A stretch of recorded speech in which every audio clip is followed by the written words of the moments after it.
poco del trabajo ordinario del día, porque se hace pesado que a veces parece no tener brillo y...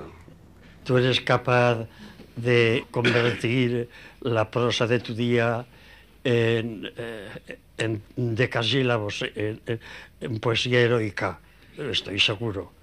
Tú cada día te haces un horario apropiado y tiene cada día vibración nueva, como una canción de moda, ¿no? Unas veces con ritmo, otras... Te me miras seria.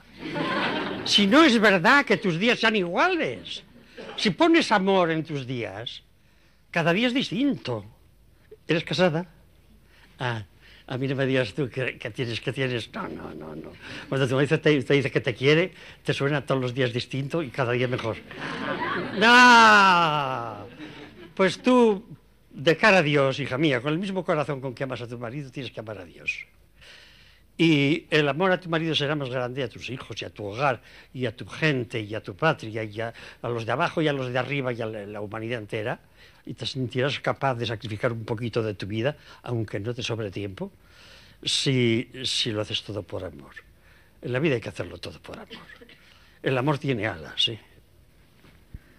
Y verás que unas veces vuelas más bajo, otras más alta, y por lo tanto las perspectivas del día, siendo parecidas unas a otras, son siempre distintas.